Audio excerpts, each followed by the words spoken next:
Chapter number 1 and chapter number 2 में हमने जो ब्रांच ऑफ फिजिक्स पढ़ा वो ब्रांच था इलेक्ट्रोस्टैटिक्स, है ना। और वो इलेक्ट्रोस्टैटिक ब्रांच जो था, ट्राई करते हैं हम इस पे लिखने का, अगर लिखने देते हैं मुझे।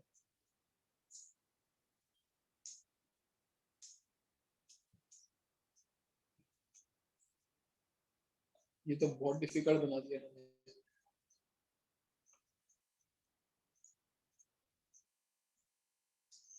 बहुत घटिया लिख रहा हूँ यार, मजा ही नहीं आना मेरे को तो यार। ये क्या चल रहा है मेरे साथ, क्या हो रहा है। आईपैड होता तो फिर भी चल जाता यार, ये तो ग्राफिक टैबलेट में तो बिल्कुल मजा ना है। चलो मैं कम कम लिखूंगा, ज्यादा ज्यादा बोलूंगा। नेक्स्ट टाइम मैं कुछ जुगाड़ मेरे सिस्टम का करके रखूंगा। ऑलराइट, सो अगर आप मेरी फेस देख सकते हो, शक्ल देख सकते हो, तो मैंने मेरा वीडियो ऑन रख रखा है। मैं क्या ऑनलाइन के प्रोटोकॉल फॉलो करता हूँ, तो कभी कभी का वीडियो ऑन रख लेता हूँ भी, तो आप भी रख सकते हो सो दैट मैं इंटरेक्ट कर पाऊँ, क्योंकि आपने ऑनलाइन चूज किया है, आप घर पे ज्यादा सेफ हो, बाकी ऑफलाइन वाले इधर भीड़ लगा के बैठे हुए हैं।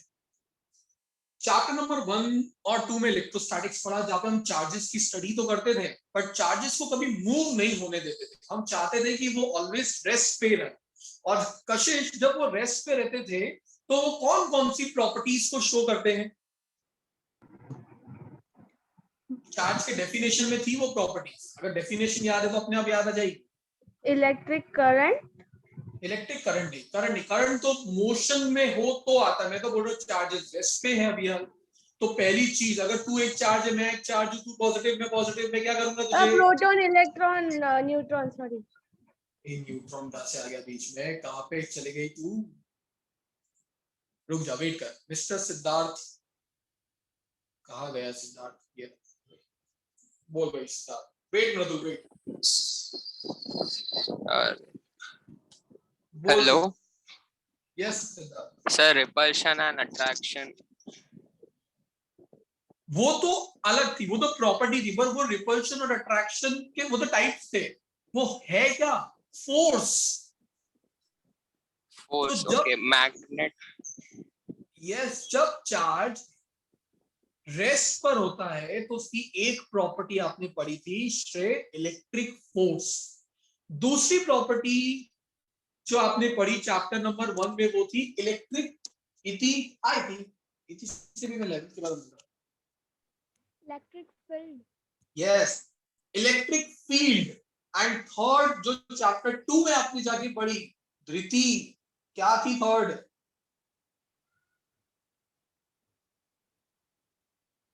अनम्यूट।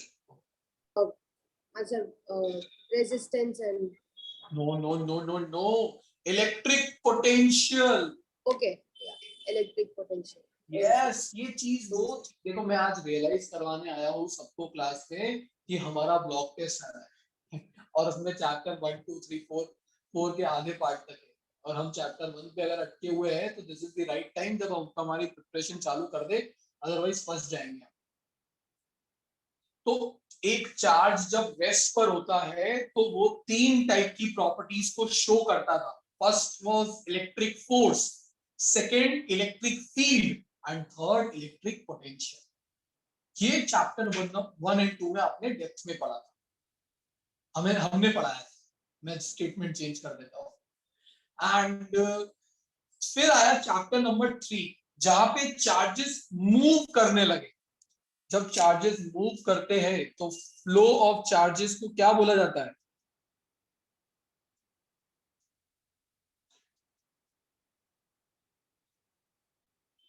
मेरे से ही नहीं चल रहा है कि मजा है ही इसमें। Flow of charges, yes Mridul, what is flow of charges? Flow of electron, current, electric current. Very good Hariti and बाकी जिन्होंने मुझे आंसर। Electric good. तो आपका चैप्टर नंबर 3 का नाम क्या था? चैप्टर नंबर 3 का नाम था करंट इलेक्ट्रिसिटी। अच्छा, एक वैलिड अच्छा क्वेश्चन मुझे बच्चों ने पूछा, सर आपको जवाब कौन सी आईडी पे? 3 जगह पे कोर्स बने हुए हो, तो मैं चाहता हूं आप मुझे जवाब किस पर दे सकते हो जिस पर आपको मेरा वीडियो ऑन दिख रहा है। ढूंढ लिया? जिस पर वीडियो वाला पार्ट ऑन हो, ऑडियो डिस्कनेक्टेड ही है पर वीडियो ऑन हो।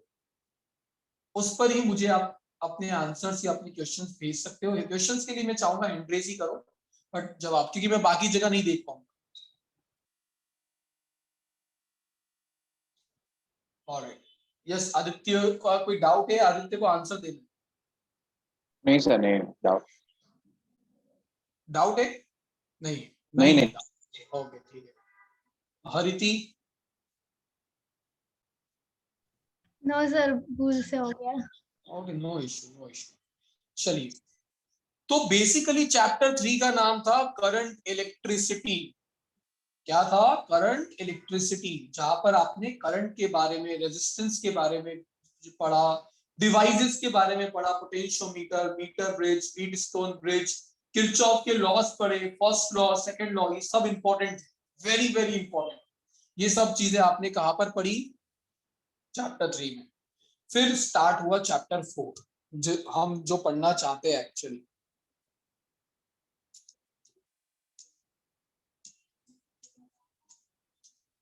चैप्टर नंबर 4 में हमने ये देखा कि जब कभी भी एक चार्ज मूव करता है तो वो इलेक्ट्रिक करंट फ्लो बनाता है, और इलेक्ट्रिक करंट अपने अराउंड, मिस्टर ऋतुराज, जब इलेक्ट्रिक करंट फ्लो होता है तो वो करंट अपने अराउंड क्या बनाता है? Electric field, magnetic field. Very good, magnetic magnetic field बताता है। करंट क्या बनाएगा? Magnetic field. बट इससे पहले हमें मैग्नेटिक फील्ड। अच्छा दीपांजना, आप लोग ऑनलाइन ऑफलाइन दोनों अटेंड कर रहे हो? Dipanjana and Debolina, Debolina I don't know है कि नहीं है।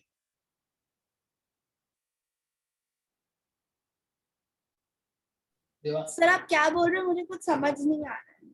मैं बेटा ये बोला कि आप ऑनलाइन में भी हो और ऑफलाइन में भी हो, मतलब दोनों अटेंड कर रहे हो? नहीं सर, एक्चुअली मैं थोड़ी बीमार पड़ गई हूँ, तो फिर ऑनलाइन अटेंड करना पड़ेगा। थोड़ी सी बीमारी। ओके ठीक है ठीक है, कोई बात नहीं। दोनों साथ में पढ़ गए थे देवोलीना? नहीं मतलब नहीं सिस्टम में? सर, नहीं सर एक्चुअली, बट फिर बाद में अगर मैं आती फिर बाद में उधर टीचर्स बोलती कि वो बीमार है तो फिर तुम भी बीमार हो सकते हो, इसीलिए मैं भी नहीं आई। दिमाग तो लगाया देवोलीना ने। ठीक है कोई बात नहीं। तो अभी यार तुम ऑनलाइन पर ही अटेंड करो। देखो ऑनलाइन और ऑफलाइन में मैं बता रहा हूँ चीजें अलग चलेगी। तुम ऑफलाइन में जो पढ़ रहे होगे, क्योंकि टीचर्स अलग अलग है, यहाँ पर स्टूडेंट्स का इंटरेक्शन अलग होता है, तो हो सकता है कोई बैच आगे चल रही हो, कोई पीछे चल रही हो। तो ऑनलाइन ऑफलाइन का भी हाइब्रिड जो दोनों अटेंड कर रहा है कि सब में ऑनलाइन और ऑफलाइन हो, वो आगे पीछे हो सकते हो, तो वहां पर आपको मैनेज करना पड़ सकता है। तो ठीक है, आज तो तुम्हारा जेन्युइन कंसर्न था, इस वजह से मैंने पूछ लिया क्या प्रॉब्लम है। बट हाँ, ये प्रॉब्लम रहेगा, तो ऑनलाइन वाले ऑनलाइन में कनेक्टिविटी फील करेंगे और ऑफलाइन वाले ऑफलाइन में ही पूरी कनेक्टिविटी फील करेंगे। ठीक है ठीक है। तो भाई चैप्टर नंबर 4 में हमने पढ़ा कि एक करंट के पास भी ये एबिलिटी होती है टू प्रोड्यूस मैग्नेटिक फील्ड। इससे पहले हमें यही पता था कि मैग्नेट के, एक मैग्नेट ही ऐसा मटेरियल है जो मैग्नेटिक फील्ड बना सकता है। बट हेंस क्रिश्चियन ओरस्टेड ने एक एक्सपेरिमेंट करके ये बताया कि a current carrying conductor produces magnetic field. अब हमें चैप्टर नंबर 3 से, सॉरी चैप्टर नंबर 1 से ये पता है कि अगर कोई भी charge particle, just a minute, ये मेरे को, अगर कोई भी चार्ज पार्टिकल मैग्नेटिक फील्ड में हो, सॉरी इलेक्ट्रिक फील्ड में, तो वो इलेक्ट्रिक फील्ड में कुछ फोर्स एक्सपीरियंस कर सकता है। मान लो यहाँ पे एक पॉजिटिव चार्ज, अगर यहाँ पर एक पॉजिटिव चार्ज है तो ये इलेक्ट्रिक फील्ड में पॉजिटिव चार्ज कितना फोर्स एक्सपीरियंस करेगा, ये बताओ मुझे। कौन बताएगा? What is the force experience by charge particle present inside the electric field? Very good वंश, मुझे तो चैप्टर 1 याद है। हरिति को भी आई थिंक याद है। Plus QE। F is equals to, very good, plus अगर पॉजिटिव चार्ज है तो Q E। ये तो था हमारे चैप्टर 1 में। अब हमने ये देखा कि अगर चार्ज पॉजिटिव हो तो force and electric field are in the same direction, और अगर चार्ज नेगेटिव होता तो फोर्स इलेक्ट्रिक फील्ड से अपोजिट डायरेक्शन में लगता था। क्या ये सभी को याद है? ये तो बात थी चैप्टर 1 की, बट इस चैप्टर में इलेक्ट्रिक फील्ड की बात करने नहीं आए, इस चैप्टर में तो हम मैग्नेटिक फील्ड की बात करने आए। अब जब कोई चार्ज पार्टिकल मैग्नेटिक फील्ड में एंट्री लेता है तो जिस तरीके से इलेक्ट्रिक फील्ड उस पर फोर्स लगाती थी, वैसे ही मैग्नेटिक फील्ड भी उस चार्ज पार्टिकल पे कुछ ना कुछ फोर्स लगाएगी। वो फोर्स का फॉर्मूला कौन बताएगा मुझे? What is the force experience by the charge particle inside the magnetic field, moving inside the magnetic field? मुझे बताने वाले लोग बढ़ गए हैं। शनोफी से पूछता हूं मैं। Yes Shanofi, Q V cross P. Very good. तो F is equal to Q, ये भाई आज की क्लास तो मेरे लिए ही टेरिबल लगने वाली है मेरे को, क्योंकि मेरे से इनके ग्राफिक टैबलेट पे लिखा तो बिल्कुल नहीं जा रहा है। तो भावनाओं को समझने पे ध्यान दीजिएगा आज।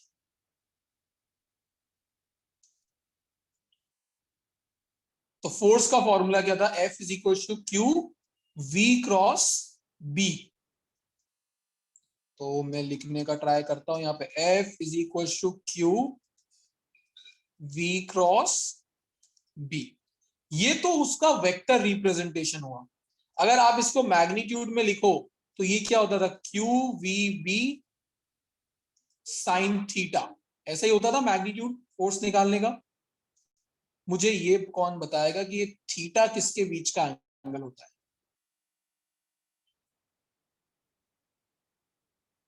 यस देवोलीना, थीटा किसके बीच का एंगल है? V and B. V and B, very good. भाई ये आपको पता होना चाहिए, क्रॉस प्रोडक्ट में जब आप V क्रॉस B को VB साइन थीटा लिख रहे हो, V क्रॉस B को VB साइन थीटा, तो ये एंगल थीटा वेलोसिटी और मैग्नेटिक फील्ड के बीच में बनने वाला एंगल। अब मुझे ये बताओ कि एक चार्ज पार्टिकल ये मैग्नेटिक फोर्स एक्सपीरियंस तो कर रहा है, मैंने फॉर्मूला भी बता दिया, बट कब वो फोर्स मैक्सिमम होगा और कब वो फोर्स मिनिमम होगा, ये सब पढ़ के बैठे हुए, मैं तो सिर्फ रिवाइज कर रहा हूँ। वर्तिका से पूछना चाहूंगा मैं, वर्तिका मैग्नेटिक फोर्स कब मैक्सिमम होता है? जब थीटा 90 हो। वेरी गुड भाई, हमको ये पता है कि साइन थीटा का वैल्यू मैक्सिमम होता है 1, और कौन से एंगल पे वो होता है? वो होता है 90 डिग्री पे। तो अगर मेरा साइन थीटा मैक्सिमम हो जाए तो बाय डिफॉल्ट फोर्स का वैल्यू भी कैसा हो जाएगा? मैक्सिमम। तो मैक्सिमम फोर्स का फॉर्मूला आया कितना? F max is equal to Q V B। ऐसा लग रहा है इसको मैं लेफ्ट हैंड से लिख रहा हूँ, मतलब फीलिंग तो मेरे को वही आ रही है राइट हैंड से लिखने पर। चला लेना।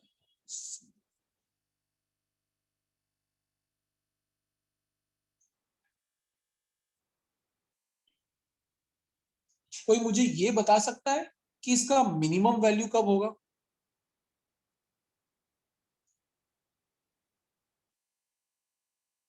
इससे बात नहीं की। वंश, वंश ने मुझे आंसर दिया। अक्षर से बात कर, अक्षर बांगिया। यस अक्षर। सर जब चार्ज की वेलोसिटी 0। एक तो अच्छी बात है भाई, मैं मूव ही नहीं करूं तो मेरे पे फोर्स कौन लगाएगा? एक तो वो तो फिक्स है कि वेलोसिटी 0 हो तो मैग्नेटिक फोर्स 0 हो सकता है। बट अक्षर, मैं एक और आंसर चाहता हूं। सर जब चल कोई बात, अपने वरुण को मौका दे दे। वरुण तू बता दे भाई। Sir, when the motion of the electron is parallel or anti-parallel to the magnetic field. अरे भाई साइन का मैक्सिमम वैल्यू 1 होता है 90 पे, तो साइन का मिनिमम वैल्यू होता है 0। उस वक्त थीटा कितना होगा? या तो थीटा 0 डिग्री हो या थीटा 180 डिग्री हो। अगर थीटा 0 और 180 हो तो साइन दोनों ही केस में 0 होगा। जब ये थीटा किसके बीच का एंगल था? वेलोसिटी एंड मैग्नेटिक फील्ड के बीच का angle. That means when charged particle is moving parallel to the magnetic field, when charged particle is moving parallel to the magnetic field or anti-parallel to the magnetic field, it will experience zero force. जब भी कोई charge particle parallel या anti parallel magnetic field में enter करेगा, उस पे लगने वाला फोर्स कैसा होगा? जीरो, कोई फोर्स को एक्सपीरियंस नहीं करेगा। तो मैक्सिमम फोर्स की कंडीशन हो गई when charged particle is moving perpendicular to the magnetic field या entering perpendicular to the magnetic field, it will experience maximum force, और वो कितना होगा? QVB sin 90। और अगर चार्ज पार्टिकल पैरेलल या एंटी पैरेलल एंटर किया तो वो मिनिमम फोर्स एक्सपीरियंस करेगा। ठीक है, ये फोर्स का डायरेक्शन निकालने के लिए कौन कौन से रूल यूज कर सकते हो आप? यस वंश, कौन कौन से फॉर्मूले यूज किए जा सकते हैं? सर कैन यू रिपीट, आपकी आवाज कट रही थी मेरे से। यार ये भी बहुत इशू है। ठीक है वंश, मैं ये बोल रहा हूँ कि अगर मुझे मेरे मैग्नेटिक फोर्स का फॉर्मूला निकालना हो तो कौन कौन से ऐसे रूल है जो यूज करके मैं ये निकाल सकता हूँ? आवाज आई मेरी? Yes sir. सर एक्चुअली मैं 4th चैप्टर अटेंड नहीं किया था, मेरी एग्जाम चल रही थी। कोई बात नहीं, चलो अपने दूसरे जो हैंड रेज करके बैठे उनसे पूछते हैं, जो नहीं करके बैठे उनसे पूछते हैं।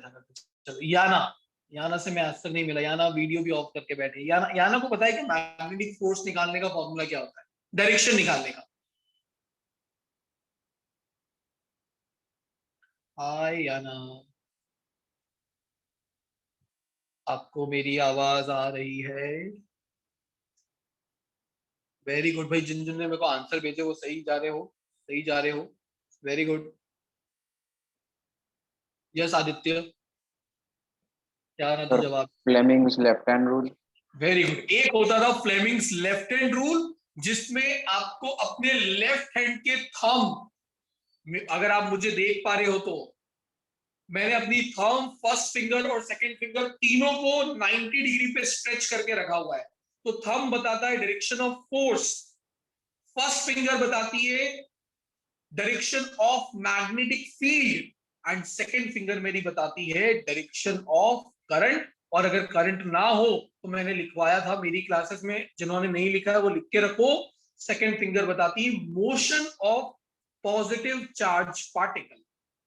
क्योंकि हर जगह करंट नहीं होगा, तो आपको देखना रहेगा कि आपका पॉजिटिव चार्ज पार्टिकल किस डायरेक्शन में मूव कर रहा है।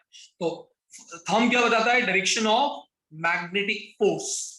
फर्स्ट फिंगर क्या बताती है? Direction of magnetic field.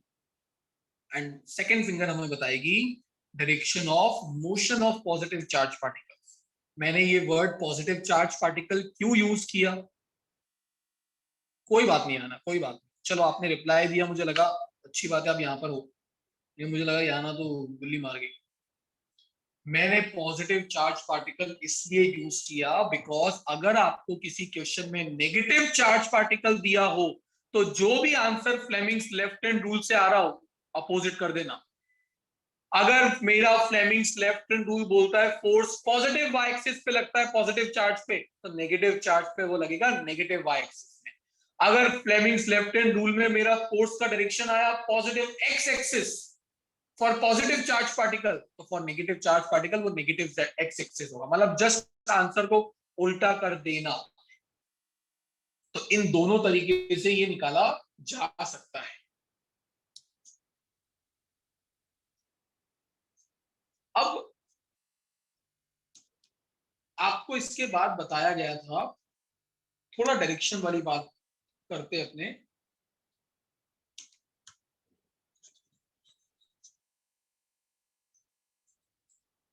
अगर आपको मैग्नेटिक फील्ड का मुझे डायरेक्शन बताना हो तो एक तो पहले से चलता आ रहा था लेफ्ट और राइट डायरेक्शन में एरो बताना।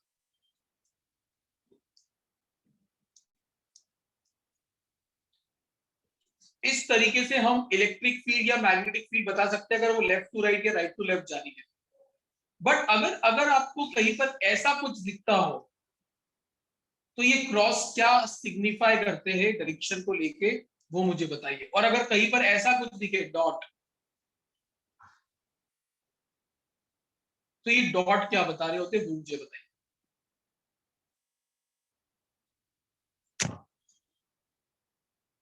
यस दृष्टि। Sir, dot means coming out of the plane and a cross means going into the plane. Very good भाई, क्रॉस का मतलब होता है कोई भी चीज अगर किसी प्लेन के अंदर की तरफ जा रही हो। जैसे आप अगर स्क्रीन देख रहे हो तो अगर आप अपनी लैपटॉप या मोबाइल के स्क्रीन के अंदर जाता हुआ एक लाइन बनाओ परपेंडिकुलर, तो वो होता है क्रॉस। मतलब when magnetic field is going into the plane of paper, उसको हम क्रॉस से रिप्रेजेंट करेंगे। तो इसके लिए मैं लिख देता हूं, अगर मैं लिख पाऊं तो इनवर्ट्स।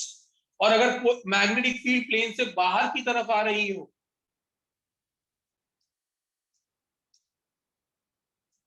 तो ये हो जाती है आउटवर्ड्स। क्रॉस और डॉट का मीनिंग ये रहेगा।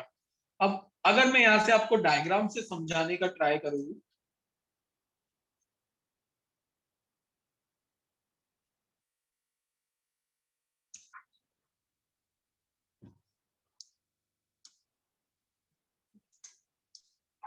पेन पेज ही अच्छे होते हैं यार, ये तो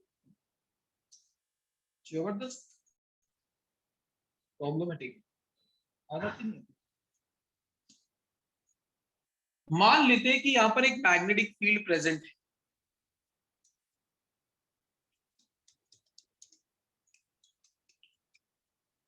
और एक चार्ज पार्टिकल मेरा इस डायरेक्शन से एंटर किया।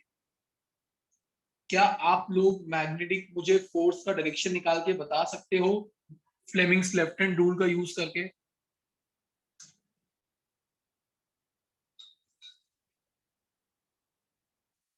फ्लेमिंग्स लेफ्ट हैंड रूल का यूज करके सबसे पहले करना क्या, मैं गाइड करता हूं, अपने लेफ्ट हैंड को उठाओ, राइट को मत उठाना, लेफ्ट, सबके लेफ्ट एक ही होने चाहिए। Very good Shanofi. Left hand को स्ट्रेच करो, तीनों finger, first finger, second finger and thumb.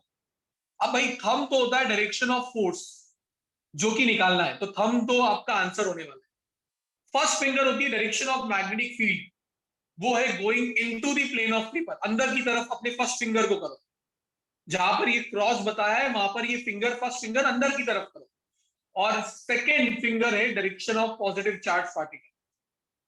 जब आप ऐसा करोगे तो आपका थंब, जो बच्चे मुझे आंसर दे रहे, ऊपर की तरफ आ रहा होगा, इस तरफ थंब आ रहा होगा।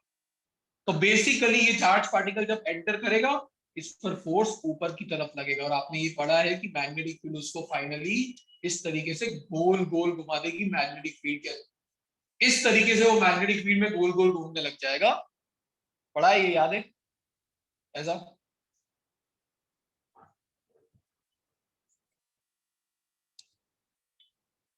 ओके अच्छा, वंश ने मेरे वीडियो देख रखा है क्या? अच्छा, आपकी हैंडराइटिंग बहुत अच्छी है। पेन पेपर, पेन पेपर पे तो मैं अच्छा लिख सकता हूँ, ये मेरे लिए डिफिकल्ट है।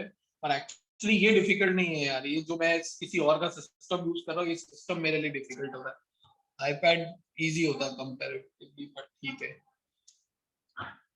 चलिए आज की क्लास पहली क्लास से निकाल लेंगे। यस इति, अरे सॉरी वंश, अनम्यूट तो हो गया। इति कोई डाउट है बेटा आपको? ये वीडियो जिसके इतनों के ऑफ आ रहे भाई, ऑन कर लो। आज ज्यादा टाइम नहीं पढ़ाऊंगा, आज मैं सिर्फ, आज पहली क्लास में मर्ज करी हुई तो मेरे लिए भी थोड़ा सा डिफिकल्ट है सब बच्चों को सेम ट्रैक पे पढ़ा पाना, इसलिए मैं सिर्फ रिवाइज करवा रहा हूँ जितना करवा सकते हैं। मैं नेक्स्ट क्लास में एक्सपेक्ट करूंगा सब थर्ड सेशन तक अपना खत्म करके आएंगे, तो मैं फ्लो में जाऊंगा फोर्थ सेशन से डेरिवेशन करवाने। ऑलराइट, चलिए अब जब आपको ये बताया गया था कि जब ये चार्ज पार्टिकल मैग्नेटिक फील्ड में 90 डिग्री पे एंटर करेगा तो ये गोल गोल घूमने लग जाएगा। तो गोल घूमते वक्त इसके सर्कल का कुछ तो रेडियस होगा ना। ये रेडियस का फॉर्मूला क्या डिराइव किया था आप लोगों ने? इतनी को आइडिया है? ये रेडियस का फॉर्मूला हमने क्या डिराइव किया था?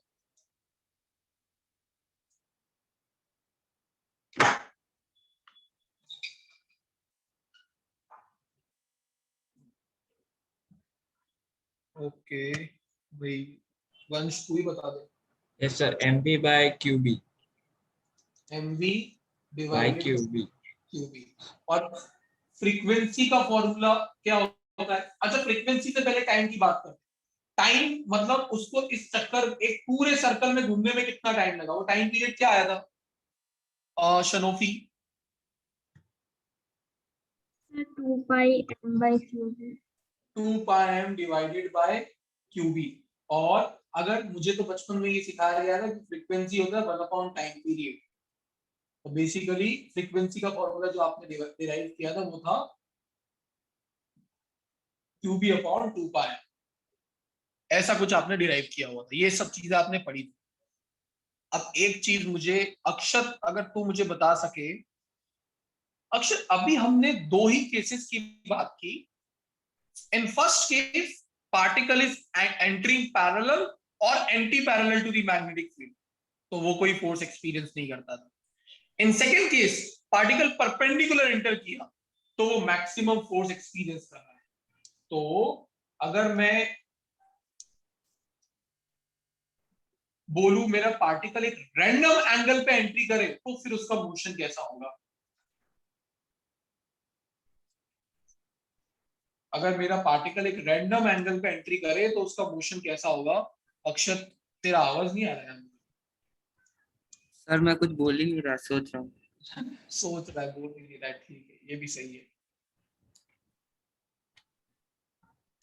सर सिचुएशन रैंडम मोशन होगा कोई सर?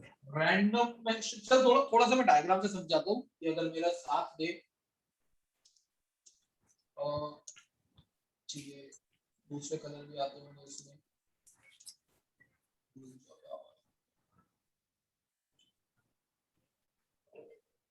कलर तो मान लेते हैं कि ये मेरी y एक्सिस है, ये मेरी x एक्सिस है और ये मेरी z एक्सिस है।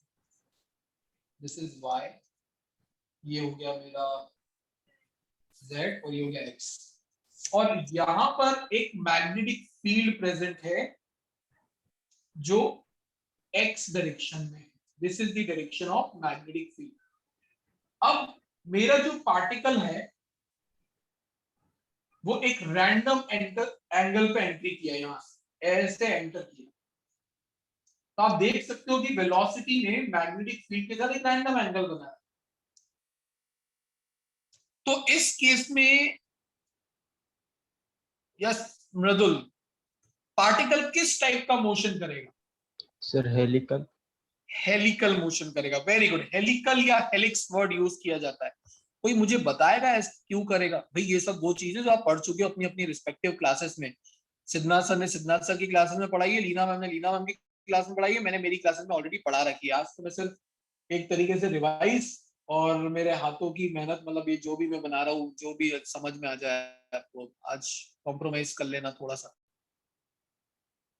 कोई मुझे ये समझाएगा कशिश ऐसा क्यों होता था हेलिकल मोशन? सर क्योंकि वो रिजल्टेंट मोशन का मतलब चार्ज पार्टिकल है ना, इसलिए।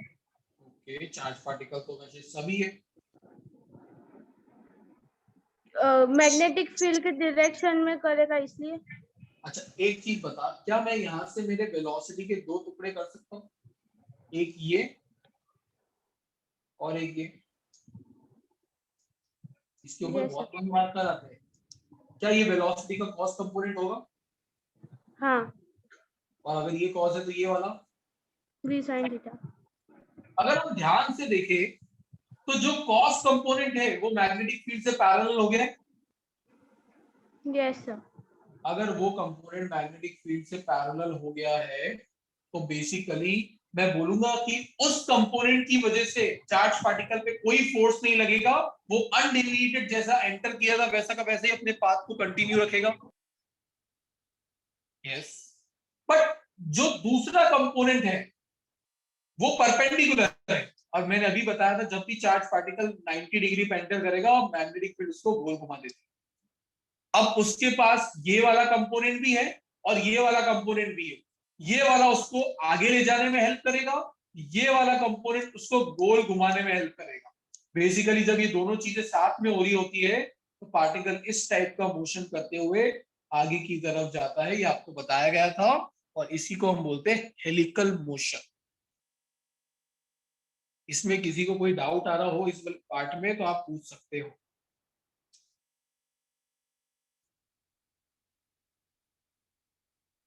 Akshat, do you have any doubt? No, sir. Vansh, yes sir. Sir आप एक बार वर्ड टू वर्ड डेफिनेशन बता सकते हो हेलिकल की? इसकी हेलिकल मोशन. हेलिकल की कोई डेफिनेशन? हेलिकल तुझे इमेजिन करना है. हेलिकल एक स्प्रिंग लाइक स्ट्रक्चर होता है. स्प्रिंग देखिए ना. Yes sir. यहां मैं तुझे हेलिकल मोशन क्यों है वो मैं समझा रहा. हेलिकल तो बेसिकली एक स्प्रिंग वाला स्ट्रक्चर है. ऐसा जो मैंने अभी बताया कि जब कोई पार्टिकल इस तरीके से गोल गोल घूमते हुए आगे भी जा रहा हो तो एक स्प्रिंग बनते हुए दिखती है. इस टाइप के मोशन को हेलिकल बोलते हैं. वंश, यहां तुझे ये समझना है ऐसा हो क्यों रहा है. हमने पढ़ा था when charge particle is entering parallel to the magnetic field it will experience no force. तो basically due to its cos component उस पे कोई फोर्स नहीं लगेगा. वो लेफ्ट टू राइट अगर जा रहा था तो वो सीधा का सीधे जाएगा. But at the same time उसके पास एक वर्टिकल कंपोनेंट भी है जो उसको गोल घुमाने में हेल्प करेगा. तो अगर पार्टिकल गोल भी घूमे और पार्टिकल आगे भी जाए और दोनों चीज साथ में कर रहा हो तो पार्टिकल इस टाइप से एक हेलिकल मोशन करने लग जाए. ये समझना है. समझ गए सर. ठीक है. ठीक है. ऑलराइट, सो इसको हटा देते हैं हम. ये मैंने आपके 4.1 की चीजों का थोड़ा बहुत आपको रिवाइज करवाया है. अच्छा, 4.1 में आपको एक चीज और बताई जाती है, उस पे भी मैं आ जाता हूं. कोई मुझे वर्क एनर्जी थ्योरम बता सकता है? अच्छा, एक उससे पहले, वर्क एनर्जी थ्योरम से पहले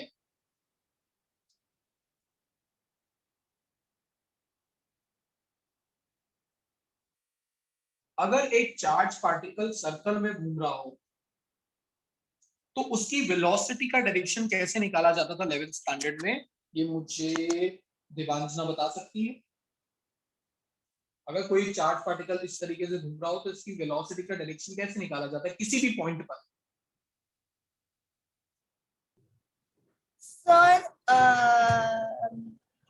right hand thumb rule sir. No, tangent बनाकर.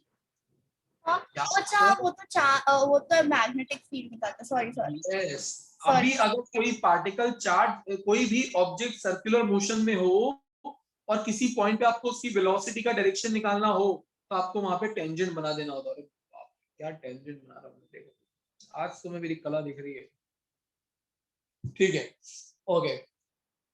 अब आप लोगों को ये बताया गया है कि what is velocity. Velocity is displacement divided by time. ऐसे होता है. तो वेलोसिटी का वही डायरेक्शन होता है जो डिस्प्लेसमेंट का हो. जो भी डायरेक्शन पार्टिकल के डिस्प्लेसमेंट का होगा वही वेलोसिटी का भी डायरेक्शन होगा. तो मैं बोल सकता हूं कि अगर मेरा वेलोसिटी का डायरेक्शन यहां पर ये है तो डिस्प्लेसमेंट का डायरेक्शन भी यही होगा पार्टिकल के. ओके. ये जो फोर्स एक्सपीरियंस कर रहा है चार्ज पार्टिकल, वो किधर की तरफ करता है? सेंटर की तरफ. जब वो यहां पर होगा तो इस तरफ फोर्स एक्सपीरियंस कर रहा होगा. जब वो इस पॉइंट पे आया होगा तो इस तरफ कर रहा होगा. जब वो इस पॉइंट पे आया होगा तो इस तरफ कर रहा होगा. इसी की वजह से वो इस तरीके से सर्कुलर पाथ में घूम रहा है. तो क्या यहाँ पे मैं बोल सकता हूँ फोर्स एंड डिस्प्लेसमेंट एक दूसरे से परपेंडिकुलर है? अगर फोर्स डिस्प्लेसमेंट से परपेंडिकुलर होता है तो वर्क डन होता था Fx cos थीटा. अगर फोर्स परपेंडिकुलर हो जाए तो वर्क डन कितना हो जाता है? 0. कोई भी वर्क डन नहीं होगा. आंसर आता था 0. ये आपने पॉइंट नंबर 6 ऑफ सेशन 4.1 में पढ़ा था. अब फ्रॉम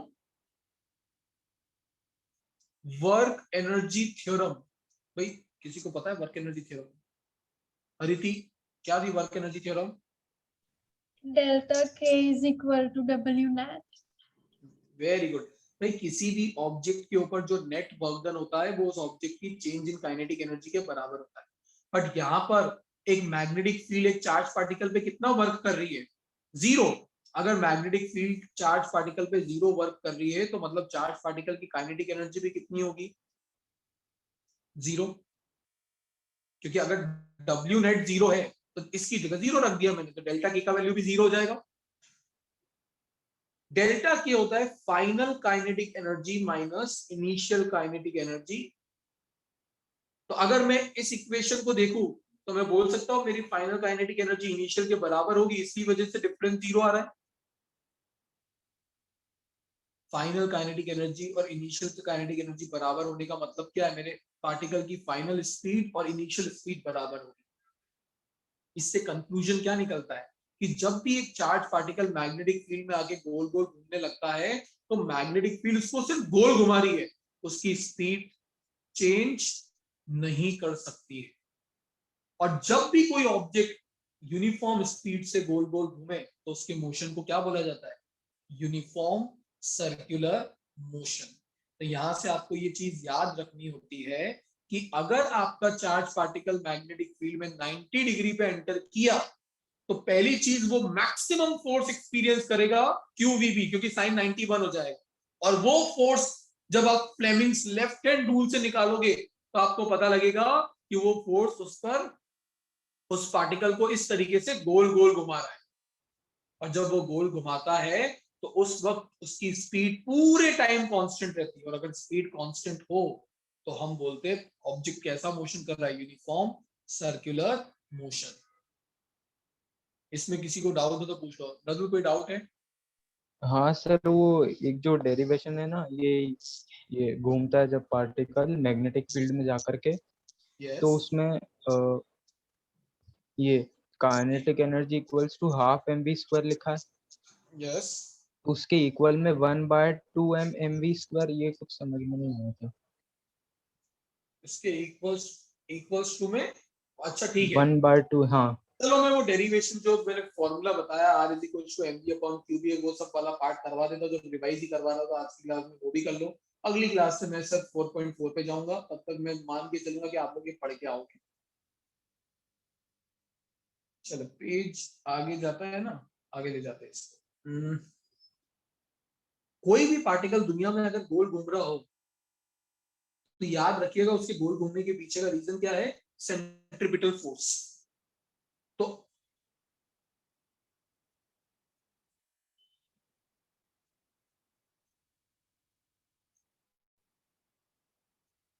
सेंट्रीपिटल फोर्स उसको चाहिए होती है, और ये सेंट्रीपिटल फोर्स उसको कोई दूसरी फोर्स प्रोवाइड करती है। तो वो फोर्स यहां पे कौन सी होगी? Magnetic force. अब सेंट्रीपिटल फोर्स का फॉर्मूला होता था mv²/r, और यहां पे वो जब 90 डिग्री पे एंटर किया तो उस पे मैग्नेटिक फोर्स कितनी लग रही है? QVB। जहां पर कहीं डाउट है रेज हैंड कर लेना। तो mv²/r = QVB। यहां से अगर मैं वेलोसिटी को कैंसिल आउट कर दूं एक, तो r का फॉर्मूला क्या आएगा? mv/qb। ये आपका फर्स्ट फॉर्मूला बना r।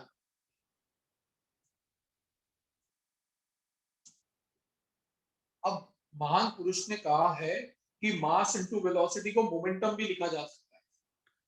तो मैंने ऊपर न्यूमरेटर में mv को रिप्लेस कर दिया p से, बाकी qb एज इट इज, तो p/qb। अब भाई मृदुल जो आप पूछ रहे थे, काइनेटिक एनर्जी का फॉर्मूला होता है हाफ mv²। अगर मैं इस फॉर्मूले को multiply and divide by m करूं तो ये फॉर्मूला हो जाएगा half m into m² v²/2m। ये काइनेटिक एनर्जी आया। न्यूमरेटर में देखो, अगर मास इंटू वेलोसिटी का होल स्क्वायर है तो ऊपर हो जाएगा p², नीचे /2m। लिख सकते हो ऐसा? तो p क्या हो जाएगा? √2m into kinetic energy. आ गया फॉर्मूला। अब अगर मैं इस p की वैल्यू को यहां पे ले जाके रख दूं तो मेरा काइनेटिक एनर्जी का एक और फॉर्मूला क्या बना? सॉरी, रेडियस का √2m ke/qb। तो ये तीनों फॉर्मूले बेसिकली आपके रेडियस के ही है। अरे ये वाले, तो आप इस पे बेसिकली बॉक्स बना के रख सकते हैं। थोड़ा थोड़ा साफ सुथरा तो लिख दिया मैंने, थोड़ा थोड़ा इससे। यही डाउट था? ओके ठीक है। फिर आपने बेसिकली चैप्टर सेशन 2 में जाके पढ़ा वेलोसिटी सिलेक्टर और साइक्लोट्रॉन। साइक्लोट्रॉन में यही प्रिंसिपल काम में आता है। तो वो आपको अगर नहीं क्लियर हो तो आप वीडियो लेक्चर्स की, अपने प्रीवियस लेक्चर्स की रिकॉर्डिंग देखना, मेरी देख लेना, मैम की देख लेना, सिद्धनाथ सर की देख लेना, उसमें आपको पूरा डिटेल में उन्होंने एक्सप्लेन किया होगा साइक्लोट्रॉन को। सेशन नंबर 3 में जो टॉपिक आए थे शनोफी, अच्छा भाई शनोफी बूथरी की वेलोसिटी सिलेक्टर एक बार शॉर्ट में समझा दो। तो वेलोसिटी सिलेक्टर चलो मैं समझाता हूँ, मैं समझा तो जोरदार सकता हूँ, मुझे आज मुझे फील ही अच्छा नहीं आ रहा है इस पे लिख के, क्योंकि मैं अच्छे से नहीं लिख पा रहा हूँ। जब मैं अच्छे से नहीं लिख पाता हूँ ना तो मेरे को बहुत इरिटेशन होता है, पर चलो कोई बात नहीं, निकाल लेंगे आज। चलो भाई, जिसको वेलोसिटी सिलेक्टर का कंसेप्ट नहीं पता लगा है, मस्त कंसेप्ट है, यहाँ पे देखना। मान लो यहाँ पर एक प्लेट है, देखो वेलोसिटी सिलेक्टर का मीनिंग क्या होता है वो समझो। वेलोसिटी सिलेक्टर जैसे क्रिकेट में सिलेक्टर्स होते हैं, अभी मैच चल रहा है तो सिलेक्टर क्या करते हैं, इंडिया टीम को प्रिपेयर खेलने के लिए कुछ टीम के मेंबर्स को सिलेक्ट करते हैं, कितने बॉलर्स हमें चाहिए, कितने बैट्समैन हमें चाहिए। फुटबॉल में भी क्या होता है, कितने मिडफील्डर चाहिए, कितने डिफेंडर चाहिए, कितने अटैकर चाहिए। वैसे ही जब एक चार्ज पार्टिकल की बात आती है तो याद रखिएगा, एक चार्ज पार्टिकल कहां से निकल रहा है, एक रेडियो एक्टिव न्यूक्लियस, ऐसे फटाफट रैंडम सट सट सट उनसे पार्टिकल निकल रहे होते हैं। अब वो पार्टिकल्स की वेलोसिटी अलग अलग होती है। तो मान लो कि यहाँ पे कोई एक ऐसा ही रेडियो एक्टिव पार्टिकल था जिससे बहुत सारे पार्टिकल्स, चार्ज पार्टिकल्स अलग अलग डायरेक्शन में निकल रहे, मान लेते। अब अलग अलग डायरेक्शन में निकल रहे थे तो हमको सब डायरेक्शन नहीं, हमको तो ये देखना है जो पार्टिकल इस डायरेक्शन में जा रहे हैं यहाँ पर। अब ऐसे अलग अलग पार्टिकल है, किसी की वेलोसिटी v1 होगी, किसी की वेलोसिटी v2 होगी, किसी की वेलोसिटी v3 होगी, किसी की v4 होगी। हम चाहते हैं किसी की v1 ही होगी, दो पार्टिकल ऐसे मिले जिनकी v1 थी, तीसरा पार्टिकल भी मिला v1 वेलोसिटी वाला। हम चाहते हैं इस तरफ हमें सिर्फ वही पार्टिकल मिले जिनकी वेलोसिटी क्या है, v1। हाँ, बाकी सब को हम फेंक दे, कहीं पर भी भेज दे, पर हम चाहते हैं इस डायरेक्शन में जो हमको पार्टिकल मिले उन सबकी वेलोसिटी सेम होनी चाहिए। तो बेसिकली मैंने क्या किया, मेरी इच्छा वाली वेलोसिटी के पार्टिकल को सिलेक्ट कर लिया और इसी को बोल दिया हमने वेलोसिटी सिलेक्टर। पर ये करने के लिए करेंगे क्या, वो पॉइंट है। तो उसके लिए आप लोगों को मान लीजिए कि इस प्लेट को मैंने पॉजिटिवली चार्ज कर दिया और इस प्लेट को मैंने नेगेटिवली चार्ज कर दिया, तो यहाँ पे क्या एक इलेक्ट्रिक फील्ड डेवलप हो जाएगी from positive to negative plate, इस तरीके से। अब मान लो कि अगर इन दोनों प्लेट के ऊपर एक नॉर्थ पोल है और नीचे की तरफ साउथ पोल है, तो आप यहां पर देखोगे एक मैग्नेटिक फील्ड भी डेवलप होगी जो नीचे की तरफ जा रही है, क्रॉस। हमने क्या किया, प्लेट्स के बीच में क्रॉस्ड फील्ड अरेंजमेंट लगाया। क्रॉस फील्ड का मतलब क्या होता है, जब इलेक्ट्रिक फील्ड मैग्नेटिक फील्ड से परपेंडिकुलर हो तो उन्हें क्रॉस फील्ड बोला जाता है। इस तरीके की फील्ड का हमने यहाँ पे अरेंजमेंट करवाया। और एक चार्ज पार्टिकल है, एक पार्टिकल के एग्जांपल से ले रहा हूं जो इधर से इस तरफ जा रहा है। अब सबसे पहले जब चार्ज पार्टिकल मैग्नेटिक फील्ड में एंटर करता है तो वो एक मैग्नेटिक फोर्स एक्सपीरियंस करता है, Q V क्रॉस B। और अगर चार्ज पार्टिकल इलेक्ट्रिक फील्ड में एंटर करे तो वो इलेक्ट्रिक फोर्स एक्सपीरियंस करता था, QE। यहाँ पे तो दोनों ही प्रेजेंट है, तो बेसिकली ये चार्ज पार्टिकल पे दो फोर्स लगे, एक होगा इलेक्ट्रिक, एक होगा मैग्नेटिक का फोर्स। मुझे ये बताओ, ये इलेक्ट्रिक शनोफी किधर है, शनोफी इलेक्ट्रिक फोर्स किस डायरेक्शन में लगे,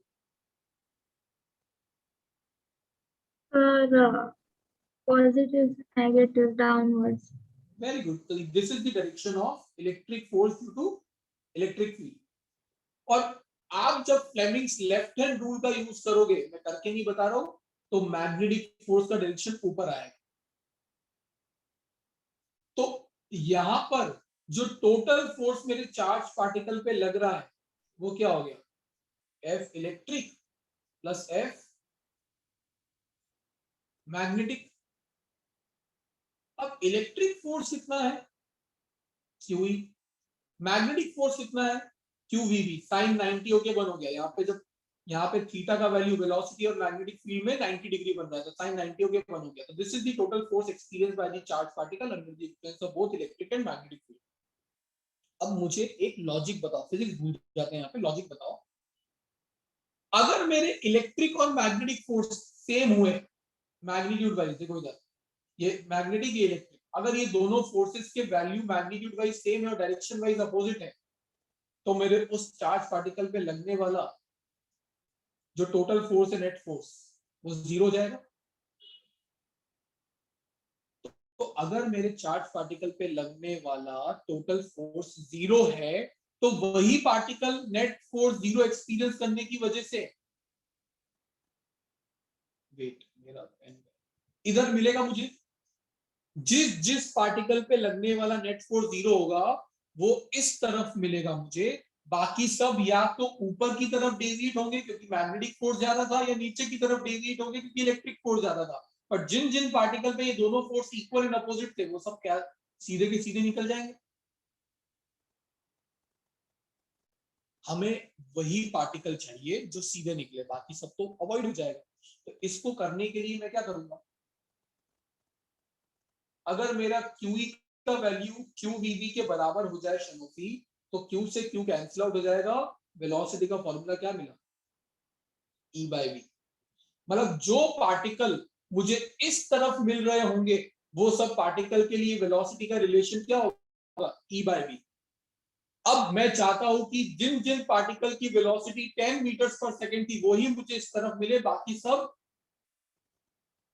डिफ्लेक्ट हो जाए, या तो ऊपर वाली प्लेट की तरफ या नीचे वाली प्लेट की तरफ। तो मैं क्या करूंगा, मेरी इलेक्ट्रिक फील्ड का वैल्यू और मैग्नेटिक फील्ड का वैल्यू इस तरीके से एडजस्ट करूंगा कि ये रेशियो कितना मिले, 10 मीटर्स पर सेकंड। और जब ये रेशियो 10 मीटर्स पर सेकंड मिलेगा, वो सब पार्टिकल आपको यहां पर मिलेंगे, बाकी सब पार्टिकल या तो मैग्नेटिक फोर्स ज्यादा होने की वजह से ऊपर चले जाएंगे या नीचे की तरफ चले जाएंगे। ये वेलोसिटी सिलेक्टर का कंसेप्ट होता है। थोड़ा कॉपी पेन होता तो मैं ज्यादा अच्छे से बता पाता, बट इसमें तेरा कोई डाउट है तो मुझे पूछ ले। नहीं सर, क्लियर। ठीक है हरिति। सर यहाँ पे लीना मैम ने 2 केसेस डिस्कस किए थे जिसमें हमारी जो इनिशियल वेलोसिटी है, जो एक्चुअल वेलोसिटी है, वो जो ये v is equal to e upon v से ज्यादा हो, ऐसा कोई केस में हमने डिस्कस किया था। वो वेलोसिटी सिलेक्टर को समझने के लिए जरूरी नहीं है, यहाँ पे तो हम ये समझ रहे हैं हरिति कि हम किस तरीके से हमारी चूज करी हुई वेलोसिटी के पार्टिकल चूज कर सकते हैं। मैं चाहता हूं कि मुझे 50 मीटर्स पर सेकंड वाले पार्टिकल चाहिए, तो भी मैं चूज कर सकता हूं। मैं चाहता हूं 10 मीटर्स पर सेकंड वाले, को भी मैं चूज कर सकता हूं बाय यूजिंग दिस डिवाइस, जिसमें मैं क्रॉस फील्ड अरेंजमेंट करूंगा। जो तू बोल रही है वो एक थोड़ा अलग है, पर वो इसके क्वेश्चन से रिलेटेड नहीं था, इसलिए मैंने वो सब चीजें नहीं बताई। ओके, तो वो ऐसे उसकी कोई ज्यादा जरूरत तो नहीं है। जरूरत नहीं। ओके ओके, वो न्यूमेरिकल पर्पस में थोड़ा काम आता है, ये एक थ्योरी है। ओके ठीक है। आज की क्लास में चाहता हूँ मैं यहीं पे एंड करूँ, क्योंकि मैं लिटरली मेरे को थोड़ा सा प्रॉब्लम हो रहा है इसमें, पढ़ाने में इतना कुछ खास मजा नहीं आ रहा मुझे। नेक्स्ट क्लास से पहले मैं चाहता हूँ प्लीज आप थर्ड सेशन तक सब अपने अपने लेक्चर्स को देख के आओ। अगर आपके पास रिकॉर्डिंग ना हो तो अपने एमपीएम ग्रुप में पोस्ट कर दो, आपको मिल जाएगी। पर मैं फोर्थ सेशन से फ्लो में जाना चाहता हूँ, और वो होने के लिए आपको पीछे की चीजें क्लियर होनी जरूरी है, क्योंकि जब मैं पीछे का कोई डेरिवेशन पूछूं या उसका फॉर्मूला आपको ना है तो आपका कनेक्शन वही डिस्कनेक्ट हो जाएगा मेरे से। आपको लगेगा ये तो मैंने पढ़ा ही नहीं पीछे। तो मैं चाहता हूँ अगर आप अगली क्लास में ढंग से अच्छे से समझना चाहते हो तो आप प्लीज थर्ड सेशन तक के वीडियो लेक्चर्स को देख के आना, बाकी मैं फोर्थ सेशन से स्टार्ट करूंगा नेक्स्ट क्लास। ठीक है, यस मृदुल, चलिए बाकी किसी को डाउट तो रुक सकते हो, आप जा सकते हो, आज मजा करो। हमारी क्लासेस सर